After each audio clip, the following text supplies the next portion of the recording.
ஆஹா இல்ல ஆண்டி. ஐயோ இது ஜென்ஸ் கர்ச்சீஃபா?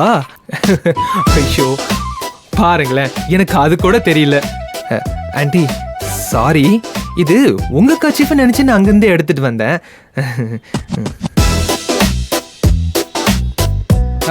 ஆக்சுவலி எங்க அப்பா பெரிய பிசினஸ்மேன் ஆண்டி. அவரோட பிசினஸ் கூட இப்ப நான் தான் பாத்துட்டு இருக்கேன்.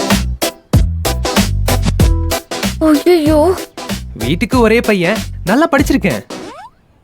அப்புறம் ரொம்ப பொறுப்பான, அதே டைம்ல நல்லா இந்த மாதிரி கொஞ்சம் ஜாலியான பையன். என் பேர் Vinay aunty. Nice to meet you. இதெல்லாம் எதுக்கு நீ என்கிட்ட சொல்லிட்டு இருக்க? இல்ல, நான் இந்த மாதிரி ஜென்ஸ் கர்ச்சீஃபை கொண்டு வந்து நான் ஏதோ உங்களை ஏமாத்துற மாதிரி மேடம் நினைச்சிட்டாங்கல்ல, அதனால சொன்னேன். I am not that kind of a guy. சரி துளசி, போலாம். வா வா. ஆண்டி ஒரு நிமிஷம். உங்களை மீட் பண்ணதுல எனக்கு ரொம்ப ஹாப்பியா இருக்கு. என்ன பிளஸ் பண்ணுங்க ஆண்டி. என்ன பண்ணி? நல்லா இருப்பா, நல்லா இரு. Thanks aunty. Thank you madam.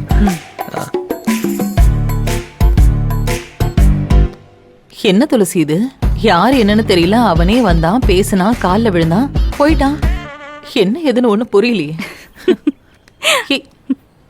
என்ன சிரிக்கிற? அத்தை, அவன் என்கிட்ட ஃப்ளர்ட் பண்ண பாக்குறான். அப்படின்னா? ஐயோ, அவன் என்ன சைட் அடிக்க பாக்குறான். அப்படியா?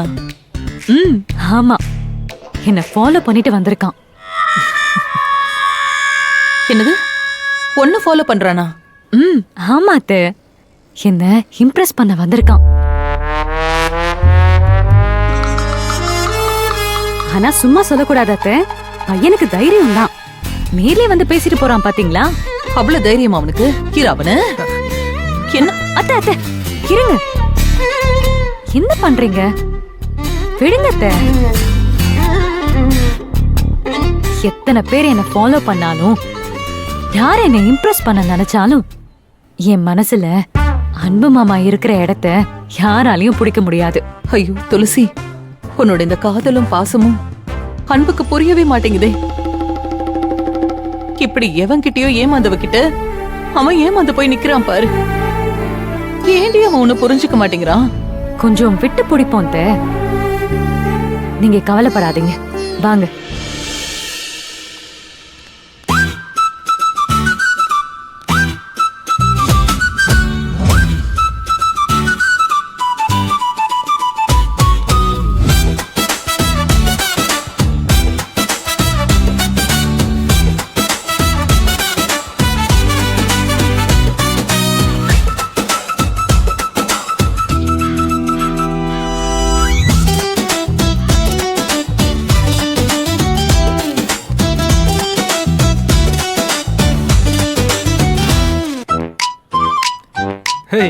எப்படி லூசு, என்னடா பண்ண? கொஞ்ச நேரத்துல உயிர் போய் உயிர் வந்துச்சு. ஆண்டி ஆண்டி இங்க பாருங்க ஆண்டி, உங்க பொண்ணு என்னை அடிக்கிறா. உங்க அம்மாட்ட சொல்லிடுவேன், சுமார். ஏன்டா இப்படி ரிஸ்க் எடுக்கற? லைஃப்னா இந்த மாதிரி ரிஸ்க் இருந்தாதான் நல்லா இருக்கு யாழு. சும்மா வந்தோம், பார்த்தோம், காஃபி குடிச்சோன்னு இருந்தா என்ன மெமரி இருக்கும் சொல்லு? இப்ப பாரு, இந்த டேவை உன் லைஃப்லயே நீ மறக்க மாட்டாதானே சொல்லு? சத்தியமா மறக்க மாட்டேன். எனக்கு தெரியும். ஆனா ஒண்ணு யாழு, 1000 சொல்லு, நம்ம ஆன்ட்டி தான் உன்னை விட செம்ம கியூட் அண்ட் ஸ்வீட், தெரியுமா? ஓஹோ, அப்போ அவங்க கூடயே போய் நீ காஃபி சாப்பிடு, நான் போறேன். ஏய் நில்லு, நீ தான் ரொம்ப ஸ்வீட் அண்ட் கியூட். ஓகே, வா போலாம். போலாம் வா, உங்க அம்மா வந்துட போறாங்க.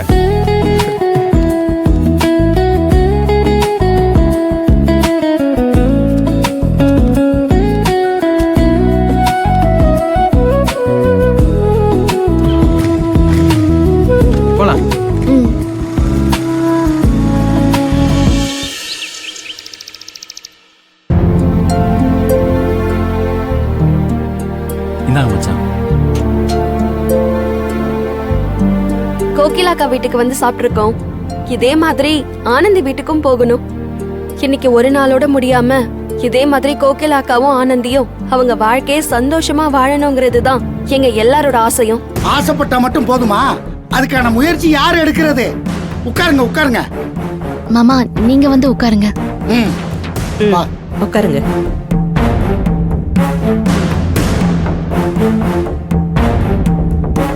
எப்படி இருக்கீங்க மாமா? எப்படி இருக்கீங்க அத்தை? வெளியில பார்க்க நல்லா தான் இருக்கும், ஆனா உள்ளுக்குள்ள கவலை மனசை போட்டு அரிச்சுக்கிட்டு இருக்கு.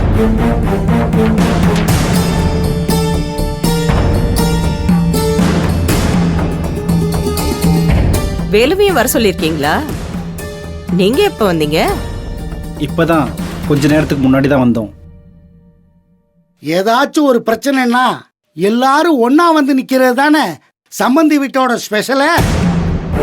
அதுவும் நல்லது தாங்க. கோகிலா ஆனந்தி கிட்ட பேசணும்னா மூணாவதா ஒரு நியாயம் பேசுற ஆள் இருக்கிறது நல்லது தானே. ஆனா நியாயமா பேசணும்.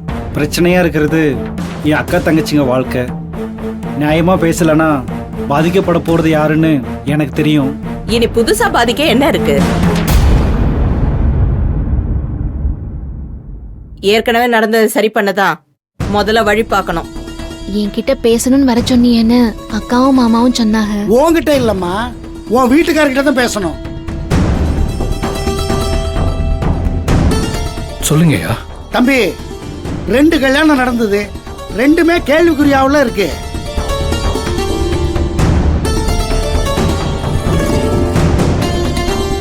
ஆனந்தி சம்பந்தப்பட்டது உங்க வாழ்க்கை,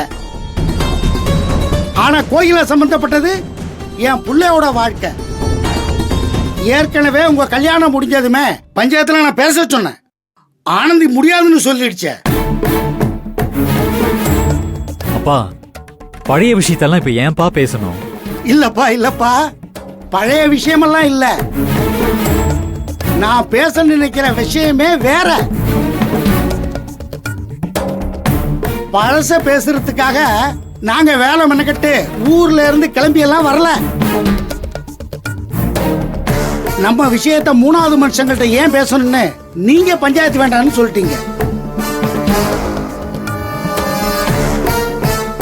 நீங்களே வேணாம்னு நினைக்கும் போது நாங்க உங்களை கட்டாயப்படுத்தி பஞ்சாயத்துல பேச சொல்றது நியாயம் இல்ல.